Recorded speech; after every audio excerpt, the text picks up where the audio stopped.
નમસ્કાર સૌ ખેડૂત મિત્રોને. હું ચકલાસી ગામ, નડિયાદ તાલુકો અને ખેડા જિલ્લો, અને હું મફતના જોબમાં પહેલાં જોબ કરતો હતો. હલો,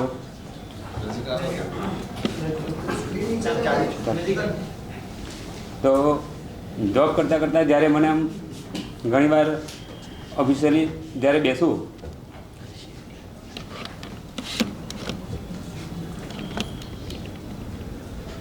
ત્યારે મારા મિલની જોબ એટલે સૌથી વધારે ઘૂંટણા અને તમાકુના વ્યસનવાળા વધારે હતા.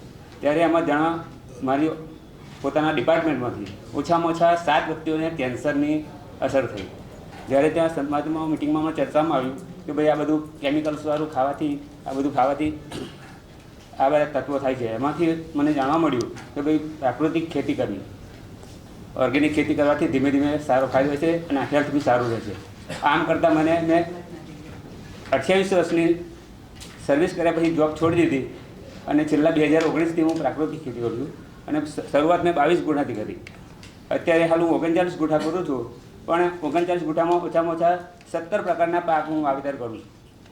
અને કન્ટિન્યુ કે દર રવિવારે આજે મેથી ઉગાડતો હોય તો કન્ટિન્યુ એક જ ટાઈપની મેથી, એક જ ટાઈપનું પાલક દર રવિવારે મારે 15 કિલો જોઈએ છે તો 15 કિલો જ ઉત્પાદન વધ્યું છે. એ ટાઈપનું આખું મેં મેનેજમેન્ટ કર્યું છે. અને કન્ટિન્યુ હું અમુક વિડીયો પણ મારા મૂકું છું. અને મને જ્યારે આ સૃષ્ટિ સુંદર સામેલ કરવા માટે ગયું તો હું એટલો ગદગદ થઈ ગયો છું કે મને મારું કોઈ પ્લેટફોર્મ નહોતું. જ્યારે 2019માં પ્રાકૃતિક ખેતી કરું ને ત્યારે એમ યશભાઈએ કીધું કે આપણો વિરોધી કોઈ કરતા હોય, સમજો આખું કુટુંબ તો વિરોધ કરતું, પણ મારા ઘરના મમ્મી પપ્પા પણ વિરોધ કરતા. ત્યારે પણ મેં મારું એક વિઝન નહોતું, મારી ટ્રેક્ટર કે મારે કરવું જ છે, હું લાઈન ક્યારે છોડીશ નહીં. મારું પેલું ચીર કે મારે ક્યાં જવું છે એટલે મારે રસ્તો બદલ્યો નહીં. તો આજે હું 2019થી આજે 7 વર્ષ થયા. 7 વર્ષમાં આજે ક્લિયર થઈ ગયો. જે લોકો મારા વિરોધ કરતા હતા ને એ આજે મનહરભાઈ કરતા ગયા. અને આખા ચકલાસીમાં કોઈ એમ કે ભાઈ પ્રાકૃતિક ખેતી ઓર્ગેનિક કોણ કરે છે તો મનહરભાઈના નામથી ઓળખાય છે. અહીંયા અમદાવાદ સ્ટોલની વાત કરું તો અમદાવાદ સ્ટોલમાં ઘણા એવા ઓફિસરો આવી ગયા છે કે ચકલાસી અને નડિયાદની અંદર જેમણે જોબ કરી હતી અને મને સ્પેશિયલ મુલાકાત કરે. સ્ટોલમાં વેચાણ થયા પછી 5-10 મિનિટ માટે સંવાદ કરે છે. ત્યારે કે ભાઈ ચકલાસી એટલે આખું ગામ શાકભાજીનું ભરદેલું છે, પણ નરું ઝેર ભર્યું.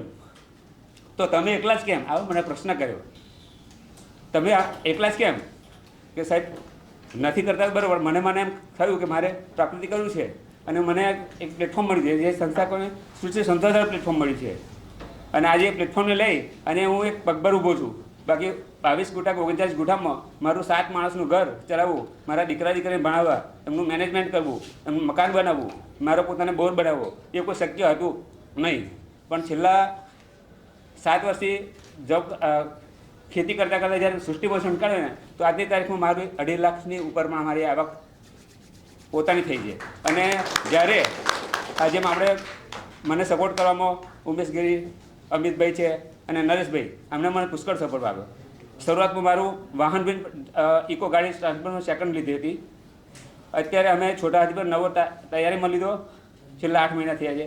અને એનો હપ્તો પણ 14,000નો છે. તો મારો હપ્તો પણ અત્યારે ક્લિયર રીતે કમ્પલસરી ભરાઈ શકે. આજે એક પણ હું બાઉન્ડ પણ નહીં થયો. એટલે આટલો એ ક્યારે મળ્યું કે સાચા દિલથી, સાચી નિષ્ઠાથી કામ કરવું પડશે. બાકી સાચી નિષ્ઠા નહીં કરો અને કદાચ કોઈ ભરસોરી કર્યું, ગમે તે કર્યું તો કુદરત ક્યારેય માફ નહીં કરે. મારે સાહેબ સાથે ઘણી વખત વાત થાય તો હું કહું છું કે હું મારા કર્મથી ડરું છું. મારા અંદરથી અંદર યશભાઈ કીધું કે મહિલો તો એને પૂછવાનું કે હું ક્યારે છું. જો તમારી એ ક્યારે પણ કોઈ પણ ગતિ કે ક્યારે કોઈ કાર્ય કરશો, જો એમાં કંઈ કડવાશ થયું ને તો ઓટોમેટિક સમુદ્રમાં જેમ ઝોલા વાગે અને કચરા બહાર નીકળે ને ઓટોમેટિક આપણે નીકળી જઈશું. અને કદાચ સાચા છું તો 100% તમને ઉપરવાળો કે કુદરત પરમાત્મા સફળતા આપે છે. અને મને ચોક્કસ આ 2.5 વર્ષમાંથી હું સૃષ્ટિ સાથે સંકળાયો છું અને મને ચોક્કસ અનુભવ થઈ ગયો કે ચોક્કસ કે સારું કરી છે, સારા છીએ તો ચોક્કસ તમે તમારી પ્રગતિ અને આગળ વધશે. અને બીજું એ કે આજે હું 3 વર્ષથી તો વેચું છું, પણ આજુબાજુમાં ધીમે ધીમે બીજા નાના 7 ખેડૂતો મેં તૈયાર કર્યા છે કે જેમને હું આવનારા 1-2 વર્ષમાં એમને સૃષ્ટિ સાથે મુલાકાત કરાવીશ, વાત કરીશ, વેરીફાઈ કરીશ અને એ લોકોને સ્વતંત્ર રીતે કે એ વેચે અથવા કે અમને આપશે. પણ એવા 7 ખેડૂતો તૈયાર કરી રહ્યા છે કે જે અડધા વીઘાના જ માલિકો છે. હવે આનાથી વધારે વિશેષ તો કંઈ કહેતો નથી, પણ ધન્યવાદ.